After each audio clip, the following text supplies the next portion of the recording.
جیسا کہ آپ سب کو معلوم ہے کہ پنجاب بار کونسل اور سپریم کورٹ کے احکامات کی روشنی میں پنجاب بار کونسل کے تحت ہر ڈسٹرکٹ میں، ہر تحصیل میں پنجاب بار و ووکیشنل کورس جو ہے وہ لازمی قرار دیا گیا ہے، اور یہ کورس ان تمام ممبرز پر لاگو ہوتا ہے جنہوں نے اکتوبر 2022 کے بعد لائسنس حاصل کیے ہیں۔ تو اس سلسلے میں ملتان بار بھی اپنا بار و ووکیشنل کورس مکمل کروا رہی ہے۔ سابقہ تعطیلات ختم ہونے کے بعد آج لیکچر نمبر 3 ہے، جو کہ مینٹیننس اور ٹاور پر ہے، فیملی لاء سے متعلق ہے، اور ہمارے جو بار کے سینئر ممبر استاد محترم جناب شہباز مرتضی انصاری ایڈوکیٹ ہمارے درمیان موجود ہیں، اور بہت ہی مصروف اور بیزی ترین لائر ہیں۔ ہم ان کے مشکور ہیں کہ آپ نے اپنی گوناگوں مصروفیات سے ہمیں قیمتی وقت دیا اور آج بہرحال میں لیکچر کے لیے تشریف لائے۔ تو میں لیکچر کا باقاعدہ آغاز کرتا ہوں۔ تلاوت کلام پاک کے لیے میں احسن طارق صاحب سے گزارش کروں گا کہ آئیں اور تلاوت کلام پاک سے ہمارے دلوں کو منور کریں۔ بسم اللہ الرحمن الرحیم۔ قل هو اللہ احد اللہ الصمد لم یلد ولم یولد ولم یکن له کفوا احد۔ آمنت باللہ صدق اللہ العظیم۔ یہ تھے احسن طارق صاحب جو تلاوت کلام پاک سے ہمارے دلوں کو منور کر رہے تھے، اور اب میں نعت رسول مقبول کے لیے میں ملتمس ہوں جناب ملک افتخار اوان صاحب سے کہ آپ تشریف لائیں اور نعت رسول مقبول کا ہدیہ پیش کریں۔ تمام آنے والے حضرات مہمان گرامی کو السلام علیکم۔ میں چند اشعار نبی کریم صلی اللہ علیہ وسلم کی سیرت اور شان کا بیان کرنے کی جسارت حاصل کر رہا ہوں۔ آپ درود شریف پڑھیں۔ بسم اللہ الرحمن الرحیم۔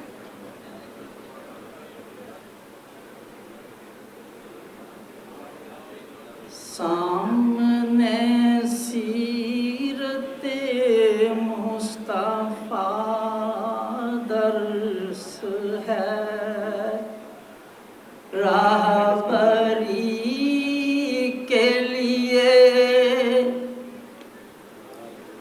سامنے سیرت مصطفیٰ درس ہے، راہبری کے لیے۔ پھر ہمیں اور کیا چاہیے، دوستو زندگی کے لیے۔ کر یقین تو میری بات پر، کیسا اندھیرا ہوگا وہ گھر، آ ہی جائیں گے خیر البشر، قبر میں روشنی کے لیے۔ حشر میں ہم کہاں تم کہاں، جب نہ ہوگا کوئی مہربان۔ حشر میں ہم کہاں تم کہاں، جب نہ ہوگا کوئی مہربان بن کے رحمت حضور آ ہی جائیں گے اپنے ہر امتی کے لیے. سامنے سیرت مصطفیٰ درس ہے راہبری کے لیے. ہاتھ اپنے کچھ بھی نہیں، ہاتھ اپنے کچھ بھی نہیں، بس ملے گی 2 گز زمین. ہاتھ اپنے کچھ بھی نہیں، بس ملے گی 2 گز زمین. جانے پھر کیوں پریشان ہے آدمی آدمی کے لیے. سامنے سیرت مصطفیٰ درس ہے راہبری کے لیے. Thank you. السلام.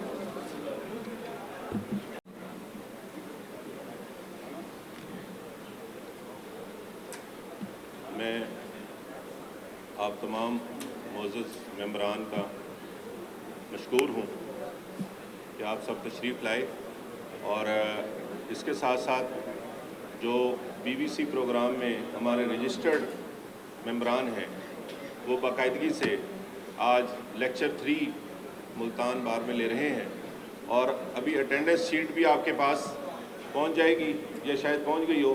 تو آپ ضروری ہے کہ آپ کے لیے اٹینڈنس جو ہے وہ اس پر اپنی ضروری اس کو لگا دیں تاکہ ہمارے پاس ریکارڈ جو ہے وہ پراپر مرتب ہوتا رہے. اور آج لیکچر 3 کے لیے تھوڑی گرمی ہے، آئی نو کہ مشکلات ہیں، میں اس کو چیک کر لوں گا کہ یہ AC کا کیا ایشو ہے. تو آج ہمارے درمیان موجود ہیں لیکچر 3 کے ہمارے لیکچرار جناب شہباز مرتضیٰ انصاری صاحب، جو کہ فیملی لاء پر ماشاءاللہ بہت عبور رکھتے ہیں، اور آپ نے سال 2020 میں اپنی وکالت کا آغاز کیا، اور اس وقت سے لے کر آج تک جو ہے وہ اسٹرگل کر رہے ہیں، محنت کر رہے ہیں، اور ملتان کے مایہ ناز وکلاء میں ان کا شمار ہوتا ہے. میں تو اکثر شہباز مرتضیٰ انصاری صاحب اور میں، ہمارا چیمبر بالکل ساتھ ساتھ ہے، میں اکثر ان سے کوئی معلومات یا نالج یا کوئی پریکٹس کی بات ہو تو میں ہمیشہ فیملی لاء پر مشاورت کرتا ہوں، اور ان کے YouTube چینل سے بھی میں مستفید ہو رہا ہوں. اور آپ کو میں نے ہمیشہ پورے پنجاب کیا پورے پاکستان میں ٹریول کرتے ہوئے دیکھا ہے، اور لوگ جو ہے آپ کو فیس بک کے ذریعے، واٹس ایپ کے ذریعے اپنا لائر انگیج کرتے ہیں، اور اس کے ساتھ ساتھ آپ کو فیس پے کرتے ہیں اور آپ کو لے کر جاتے ہیں. میں یہ اس لیے یہاں پر ایڈیشن کر رہا ہوں کہ آج کا جو دور ہے وہ IT کا دور ہے، انفارمیشن ٹیکنالوجی کا. تو آپ سب اس سے بھرپور فائدہ اٹھائیں، اور اب تو میرے خیال میں آرٹیفیشل انٹیلیجنس بھی آ گئی ہے، تو وہ بہت موضوع ہے. تو آپ اس کو پریکٹس میں ایڈ کریں، اپنے پیجز بنائیں، فیس بک پیج ہوں، YouTube چینل ہوں، ٹھیک ہے. آپ تمام نے ہی اب آگے بڑھنا ہے اور اس طرح سے ترقی کرنی ہے اور پریکٹس کرنی ہے. تو میں زیادہ وقت نہیں لوں گا، شہباز مرتضیٰ انصاری صاحب سے ریکویسٹ کروں گا کہ پلیز سر آپ تشریف لائیں اور BBC کے لیکچر 3 جو ہے وہ اپنا دیں. Thank you. خطاب کرنے کا، کچھ سیکھنے کا، کچھ سکھانے کا موقع فراہم کیا.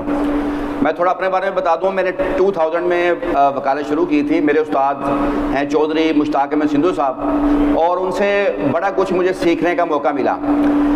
میرا یوٹیوب چینل ہے جس پر میرے 300 سے زیادہ لیکچرز موجود ہیں اور 15 لاکھ سے زیادہ اس کے ویورز ہیں اور 17,000 سے زیادہ اس کے سبسکرائبرز ہیں.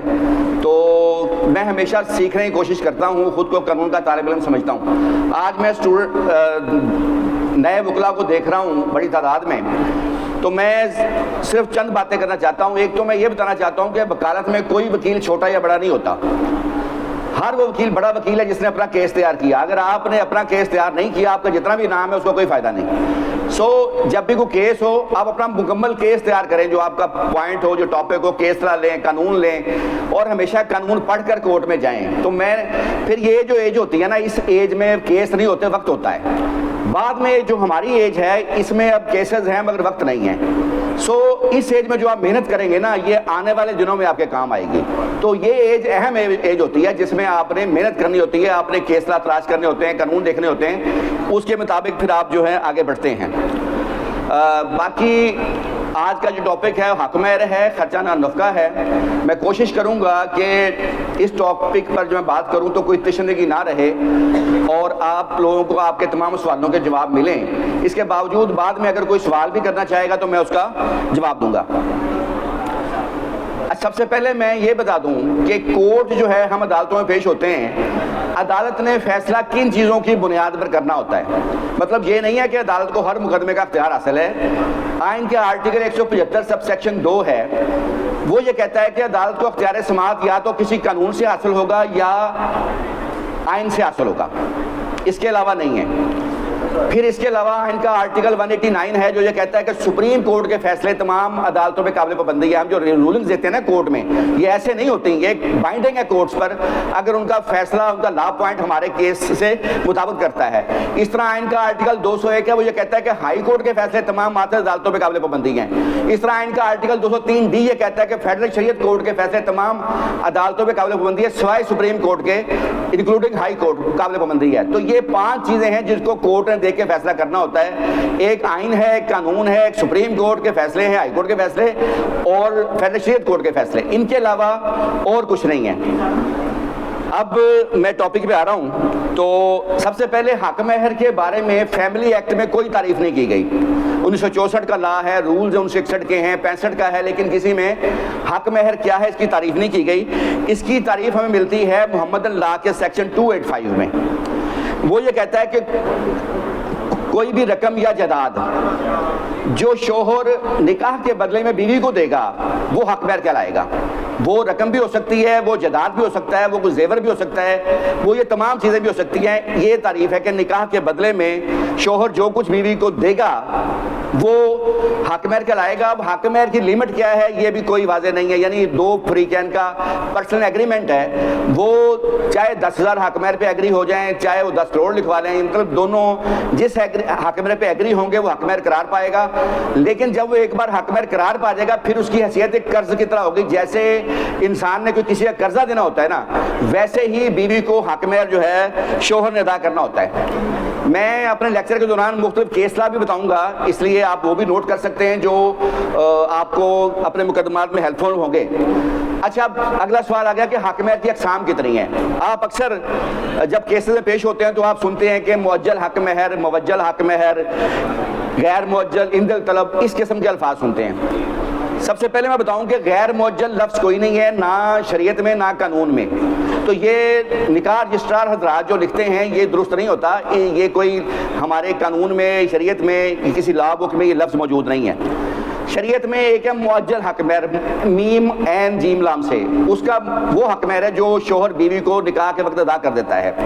ایک ہے موجل حق مہر, معجل کو انگلش میں پرومپٹ ڈوور کہتے ہیں, اور موجل جس کو میں بتا رہا ہوں اس کو ڈیفرڈ ڈوور کہتے ہیں انگلش میں. تو موجل حق مہر ہوا جس کے لیے شوہر کوئی ٹائم طے کرے گا کہ یہ حق مہر طے پائے اور میں فلاں وقت میں بیوی کے نام کروں گا. کوئی رقم ہو سکتی ہے, زیور ہو سکتا ہے, مکان ہو سکتا ہے, اس کے بارے میں وہ موجل حق مہر ہوگا. اور ایک ہے ڈوور آن ڈیمانڈ, یہ وہ ڈوور ہے کہ جو بیوی جب کلیم کرے گی شوہر ادا کرنے کا پابند ہے. تو اس طرح جو قانونی اقسام آ گئی وہ 3 میں نے مختلف بتائی ہیں. لیکن محمد لا جو اسلام کے بیسک پرنسپل بیان کرتی ہے بک، اس میں سیکشن 290 میں جو حق مہر کی تعریف کی گئی ہے وہ کچھ ڈیفرنٹ ہے۔ اس میں کہا گیا ہے کہ پرومپٹ ڈوور وہ ہے جو موقع پہ ادا ہوگا، اور ڈیفرڈ ڈوور وہ ہوگا جو یا تو بیوی شوہر کی ڈیتھ کے بعد لے سکتی ہے اس کے وارثین سے، یا شوہر سے طلاق کے بعد لے سکتی ہے۔ یہ ہے سیکشن 290 محمد لا۔ اسی طرح جو تیسری قانون میں ہمیں اس کا حوالہ ملتا ہے کہ کب بیوی لے سکتی ہے، وہ سیکشن 6 ہے مسلم فیملی لاز آرڈیننس 1961 کا، کہ اگر شوہر دوسری شادی کرتا ہے بغیر اجازت پہلی بیوی کے، تو حق مہر کی کوئی بھی قسم ہوگی وہ شوہر پہ واجب ہو جائے گی، اور خاتون جو ہے وہ عدالت میں جب کیس کرے گی، پولیگیمی کا استغاثہ کرے گی، وہ اس میں اس کو حق مہر بھی ادا ہو سکتا ہے، اس کی سزا کے طور پہ باقاعدہ لکھا ہوا ہے۔ تو ایک تو محمد اللہ میں 2 صورتیں آ گئیں، شوہر کی ڈیتھ اور ڈائیورس، تیسری آ گئی شوہر کی سیکنڈ میرج۔ اب مسلم فیملی لاز آرڈیننس 1961 کا سیکشن 10 ہے، اس میں اقرار دیا گیا کہ اگر حق مہر کی کوئی ڈیٹیل موجود نہیں ہے کہ وہ کب ادا ہوگا یا اس کی کوئی قسم طے نہیں ہے، پھر وہ حق مہر ڈوور آن ڈیمانڈ تصور ہوگا، یعنی بیوی جب بھی چاہے کیس کر کے وہ حق مہر دے سکتی ہے اگر اس کی ڈیٹیل موجود نہیں ہے۔ جیسے اکثر حق مہر میں آپ دیکھتے ہیں پراپرٹی لکھی ہوئی ہے لیکن آگے پراپرٹی کی ڈیٹیل نہیں ہے کہ کب ادا ہوگی کب نہیں ہوگی، اس کی کوئی ڈیٹیل نہیں ہے، تو پھر وہ سیکشن جو 10 ہے 1961 کے لاز کا، تو اس کے تحت وہ ڈوور آن ڈیمانڈ تصور ہوگا۔ تو یہ 4 میں نے حوالے بتائے ہیں آپ کو جو حق مہر سے متعلق ہمیں قانون میں ملتے ہیں۔ اچھا، اب میں ایک اور جو بات بتانا چاہتا ہوں، حق مہر جو ہے نا، اس کا تعلق براہ راست شریعت سے ہے۔ قرآن پاک میں متعدد جگہ پر حق مہر کی ادائیگی کا حکم ہوا ہے، حق مہر کا ذکر ہوا ہے۔ میں متعلقہ قرآن پاک کے آیات مبارکہ آپ لوگوں کے سامنے رکھنا چاہتا ہوں جو بیس ہیں اس حق مہر کے چیزوں کے۔ سب سے پہلے قرآن پاک کی ہے سورۃ النساء آیت نمبر 24، اس کا ترجمہ ہے کہ اور جن عورتوں کو نکاح میں لانا چاہو ان کے بندھے ہوئے مہر انہیں دو۔ اس طرح سورۃ الاحزاب ہے آیت نمبر 50 ہے، اس کا ترجمہ ہے کہ اے عیب بتانے والے نبی، ہم نے تمہارے لیے حلال فرمائی تمہاری بیویاں جن کو تم مہر دو۔ اس طرح ایک اور انتہائی اہم سورۃ مبارکہ ہے سورۃ البقرہ آیت نمبر 327 ہے، اس کا ترجمہ ہے کہ اور اگر تم نے عورتوں کو بے چھوئے طلاق دے دی اور ان کے لیے مہر مقرر کر چکے تھے تو جتنا ٹھہرا تھا اس کا آدھا واجب ہے، مگر یہ کہ عورتیں کچھ چھوڑ دیں یا وہ زیادہ دیں جس کے ہاتھ میں نکاح کی گرہ ہے۔ یہ انتہائی اہم آیت مبارکہ اس لیے بھی ہے کہ جب ہم کیسز میں اس کی صورتحال ہمیں پیش آتی ہے جہاں ہم بجائے اس کے کہ سپریم کورٹ ہائی کورٹ کی اتھارٹی دے، ہم ڈائریکٹ قرآن پاک کی آیت مبارکہ کا حوالہ دے کے متعلقہ ریلیف لے سکتے ہیں۔ اس طرح سورۃ النساء آیت نمبر 18-19 ہے،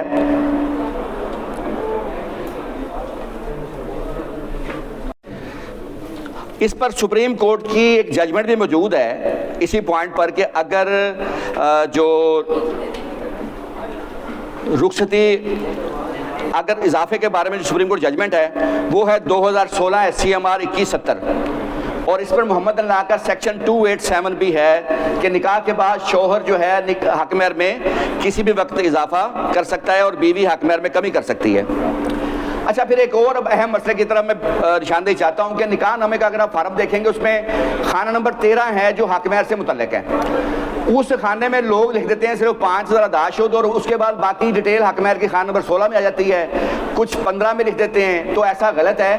خانہ نمبر 13 میں ہی مکمل حق مہر کی ڈیٹیل آنی چاہیے کہ یہ حق مہر معجل ہے، یہ حق مہر مبجل ہے، اس کے بعد آگے کے خانوں میں آنا چاہیے کہ فلاں حق مہر ادا ہوا فلاں نہیں ہوا۔ یہ نہیں ہے کہ آپ اس میں صرف 5-10 ہزار والی بات لکھتے ہیں اور جداد کی بات نیچے کسی کالم میں لکھیں، تو یہ بنیادی غلطی کرتے ہیں نکاح رجسٹرار حضرات صاحب، جس کے بعد پھر عدالتوں میں جب مقدمات آتے ہیں تو پھر مسائل کا سامنا کرنا پڑتا ہے فریقین کو، تو اس میں تفصیل ہونی چاہیے۔ اب ایک اور کوشچن کہ جیسا کہ عام طور پہ آج کل ہوتا ہے کہ دیکھا جاتا ہے کہ حق مہر لکھا ہوا ہے، خاتون جب کیس کرتی ہے تو بعض دفعہ عدالتیں اس حق مہر کو اس بنا پہ خارج کر دیتی ہیں کہ محمد اللہ کے سیکشن 290 کے تحت صرف خاتون شوہر کی ڈیتھ پر حق مہر لے سکتی ہے یا شوہر کی طلاق کے بعد لے سکتی ہے، لیکن اس کو سپریم کورٹ نے رد فرمایا ابھی حالیہ اپنے فیصلے میں کہ ضروری نہیں ہے کہ شوہر کی ڈیتھ ہو یا طلاق ہو، خاتون کسی بھی وقت حق مہر لے سکتی ہے۔ یہ 2 فیصلہ جات انتہائی اہم ہے جو میں بتا رہا ہوں کہ PLD 2016 ہے, سپریم کورٹ 613 اور 2024 SCMR 142. اب اس کی وجہ کیا ہے, اس فیصلے کی بنیاد کیا ہے؟ بنیاد یہ ہے کہ محمد لا جو بک ہے نا, یہ کسی قانون ساز اسمبلی نے پاس کی, یہ بائنڈنگ نہیں ہے کورٹس پر, یعنی یہ اس میں جو حوالہ جات ہیں وہ کورٹ ان کو اپنی فیور میں لیتی تو ہے یا فیصلوں میں ذکر تو کر سکتی ہے, مگر جہاں اس کے مقابلے پہ کوئی قانون ہوگا وہاں پر اس کی عدالت قانون کی پابند ہوگی, کیونکہ سیکشن جو 10 ہے مسلم فیملی لاز آرڈیننس کا, اس میں واضح کر دیا گیا ہے کہ حاکم جو ہوگا وہ آن ڈیمانڈ عورت لے سکتی ہے. اس لیے سپریم کورٹ نے قرار دیا کہ جو یہ ضروری نہیں ہے کہ ڈیتھ ہو یا ڈائیورس ہو, عورت کسی بھی وقت لے سکتی ہے.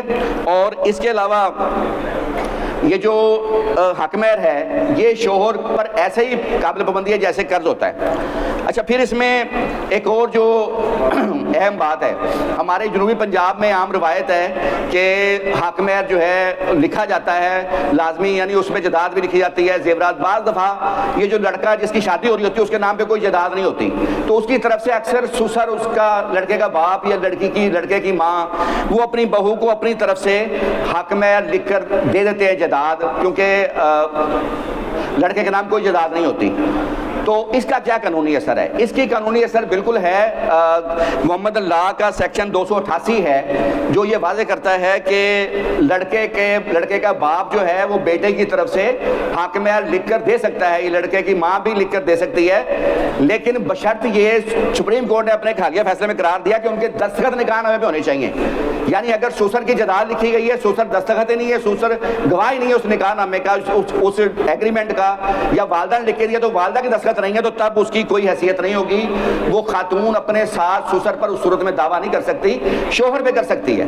مطلب اگر ساس اور سسر سے لکھوانا ہے یا انہوں نے لکھ کے دیا تو پھر ان کے دستخط نکاح نامے پہ ضروری ہے. سپریم کورٹ نے دعویٰ خارج کیا خاتون کا جس میں ساس کے دستخط نہیں تھے, اس کی جائیداد دی گئی تھی. PLD 2020 ہے, سپریم کورٹ 269 ہے, جس میں سپریم کورٹ نے واضح کیا کہ اگر سائن نہیں ہوں گے تو وہ اس ڈاکومنٹ کے پابند بھی نہیں ہوں گے.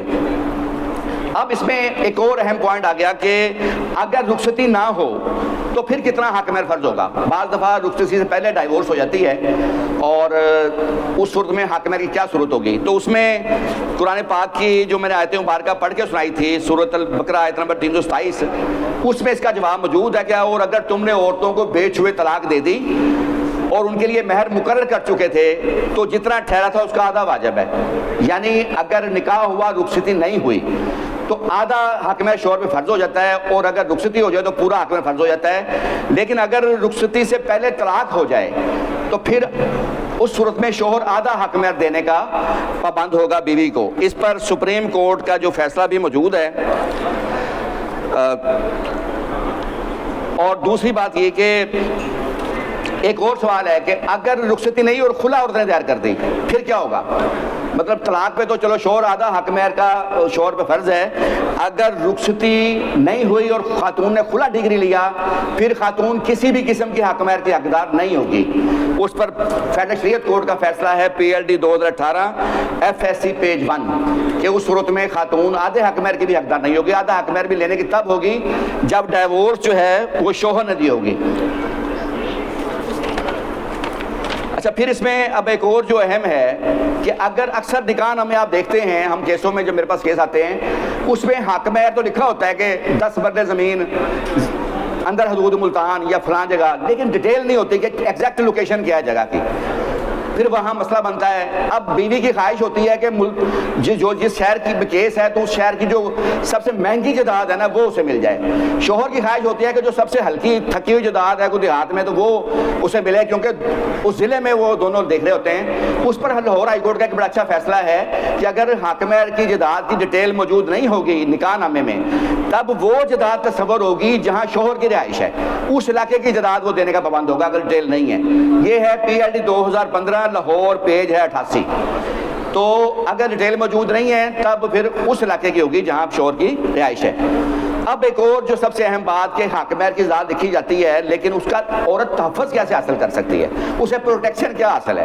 سب سے پہلی بات, اس پر اعلیٰ عدالتوں کے فیصلے موجود ہیں کہ نکاح نامہ خود ایک رجسٹرڈ ڈاکومنٹ ہے, لہذا نکاح نامے میں جو جائیداد لکھی گئی ہے اس کی باقاعدہ رجسٹری کی ضرورت نہیں ہے, وہ عورت مالک ہو جاتی ہے اس نکاح نامے میں لکھنے سے ہی. دوسرا, محمد لاء کا سیکشن 296 ہے, وہ یہ کہتا ہے کہ بیوی حق مہر کی جائیداد پر قبضہ کرنے کا حق رکھتی ہے قانونی طور پر. اچھا, یہ تو ہو گیا محمد لاء کی حد تک. اب ہمارے جو بیسک لا ہے فیملی لا 1961 یا 1964, اس میں West Pakistan family courts act 1964 کا سیکشن 21A ہے, یہ نوٹ فرما لیں. عدالت کو اختیار دیتا ہے کہ عدالت فیملی مقدمے کی کسی بھی پراپرٹی کی پروٹیکشن کا آرڈر کر سکتی ہے, وہ حق مہر کی بھی ہو سکتی ہے, وہ کوئی دیگر بھی ہو سکتی ہے, تو عدالت کو اس پہ وسیع اختیار حاصل ہے. پھر ایک اور اہم بات کہ بعض دفعہ حق مہر لکھا گیا, شوہر کی ڈیتھ ہو گئی, خاتون کو ابھی نہیں ملا, اس صورت میں کیا ہوگا؟ کیا وہ وارثان پر عورت کیس کر سکتی ہے, شوہر کے وارثان پر؟ اس پر پہلے جو سورۃ النساء آیت نمبر 12 ہے کہ وراثت سے پہلے میت کی وصیت اور قرض ادا ہوگا, اس کے بعد وراثت تقسیم ہوگی. تو چونکہ حق مہر ایک قرض کی طرح ہے, اس لیے پہلے وراثت سے اس کا قرض ادا ہوگا, حق مہر عورت کا نکالا جائے گا, اس کے بعد وہ اپنے شوہر سے جائیداد میں جو اس کا 1/8 حصہ ہے وہ لے سکتی ہے. تو اس لیے پہلے جو ہے یہ قرض جو ہے ادا ہوگا اور الگ ہوگا. پھر اسی طرح محمد لاء کا سیکشن 294 اور 295 ہے, اس میں یہ قرار دیا گیا ہے کہ حق مہر جو ہے متوفی کے وارثان پر قرض کی طرح ہے, اس کو واضح کر دیا انہوں نے. لہذا جو وارثان ہے وہ حق مہر جو ہے دینے کے پابند ہیں, اور پہلے اس کے بعد وراثت تقسیم ہوگی. اچھا, اب میں آخر میں صرف یہ بتانا چاہتا ہوں کہ آج کل اکثر نکاح نامے میں فراڈ کے کیسز آپ کے سامنے آ رہے ہیں. نکاح نامے میں کئی جو لالچی لوگ ہیں بعض دفعہ وہ جال سازی سے کچھ تحریر لکھ لیتے ہیں. اس کی وجہ بنیادی یہ ہوتی ہے, عدالتوں میں تو کہا جاتا ہے نا کہ نکاح نامے کو پرنسپشن آف ٹروتھ حاصل ہے, رجسٹرڈ ڈاکومنٹ ہے, لیکن میں سمجھتا ہوں کہ غلط کہا جاتا ہے. اس کی بنیادی وجہ یہ ہے, جب ہم کو رجسٹری وغیرہ کرواتے ہیں نا تو 2 لوگ رجسٹرار کے سامنے پیش ہوتے ہیں, وہاں وہ بیان دیتے ہیں, ان کے انگوٹھے ہوتے ہیں, ان تصویریں بنائی جاتی ہیں, پھر وہ ڈاکومنٹ رجسٹرڈ ہوتا ہے. یہاں یہ ہوتا ہے کہ مولانا صاحب آگے بیٹھے ہوتے ہیں, برات سر پہ کھڑی ہوتی ہے, ٹائم ہوتا نہیں ہے, ایک فارم فل کرتے ہیں, باقی گھر لے جاتے ہیں, گھر جا کے فل کرتے ہیں. اب یہاں یہ ہے کہ اگر 30,000 اس کو عام طور پہ ملنے ہیں, اگر کوئی لالچی پارٹی ان کو زیادہ آفر کرتے ہیں, بعض دفعہ وہ لوگ ایک لائن اس میں اضافہ کر دیں, 10 مرلے کا مکان لکھ دیں, پلاٹ لکھ دیں. کئی کیسز میرے سامنے ایسے آئے. اس کے بعد کورٹ میں تسلیم نہیں کی جاتی ہے بات کہ جناب بعد میں لکھا گیا, وہ کہتے ہیں جی آپ کے سائن ہے نا, آپ کا نکاح نامہ ہے, تو یہ ٹھیک ہے. تو اس سے کیسے بچا جا سکتا ہے؟ یہ کہ فیوچر میں ہمارے اپنے عزیزوں کے بھی نکاح ہوتے ہیں, مستقبل میں ان چیزوں سے بچ سکیں. اس کا پہلا تو میرا نظر میں یہ حل ہے کہ نکاح کچھ دن پہلے کر لینا چاہیے, جب کوئی برات سر پہ نہ بیٹھی ہو, کوئی جلدی نہ ہو, آرام سے 4 پرتیں فل کروائیں. اس کے بعد آپ ایک نکاح نامے کی پرت اسی وقت لیں, اس سے مولانا سے دونوں پارٹیاں لیں. دوسرا, جب نکاح ہو اس کی ویڈیو بنائی جائے جب سائن کر رہے ہوں, اس ویڈیو میں دلہا دلہن بھی نظر آئیں اور سائن کرتے ہوئے نظر آئیں, تاکہ پورا نکاح نامہ واضح ہو کہ جب سائن کیے گئے کیا تحریر تھی. اس کے علاوہ جب مولانا صاحب نکاح پڑھا رہے ہوتے ہیں نا, وہ بتا رہے ہوتے ہیں کہ یہ نکاح باللفظ اتنے حق مہر کے, اس کی ریکارڈنگ کر دی جائے, وہی بہتر ہے. باقی میری نظر میں یہاں جیسے رینٹ رجسٹرار کا بنایا گیا ہے نا کہ نکاح جب رینٹ کا ایگریمنٹ ہوگا وہ رجسٹرڈ ہوگا, نکاح نامے کے رجسٹریشن کا بھی یہاں پہ جج صاحب کو اختیار دینا چاہیے, تاکہ پارٹیز وہاں پیش ہوں شادی کے فوراً بعد, اور وہ بیان دے کہ ہمارا یہ حق مہر طے ہوا, اور اس میں یہ سارا جو ہے وہ طے پائے. تو باقی رہ گیا اگر کسی کے ساتھ یہ فراڈ ہوتا ہے تو وہ کیا کیس کر سکتا ہے. پہلے تو یہ مسئلہ پیش آ رہا تھا کہ کوئی عدالت کہتی تھی, رولنگ موجود تھی کہ سول کیس ہوگا, کہیں کہا جاتا تھا ڈپٹی کمشنر کو درخواست دی جائے گی, کوئی اینٹی کرپشن میں چلے جاتے تھے. لیکن اب 18 مارچ 2015 کو فیملی ایکٹ میں ترمیم کر کے شیڈول میں جو 10 نمبر ہے, اس کلیم نمبر 10, اس میں قرار دیا گیا کہ اینی میٹر رائزنگ آؤٹ نکاح نامہ, نکاح نامے سے ریلیٹڈ کوئی بھی معاملہ ہو اب فیملی کورٹ کو اختیار ہے. لہذا اگر کوئی جال سازی سے لکھا بھی گیا ہے تو آپ لوگ جو ہے وہاں کیس کر سکتے ہیں. اب میں جو میرا دوسرا ٹاپک ہے خرچہ اور نفقہ, اب میں اس پر جو ہے بیان کروں گا.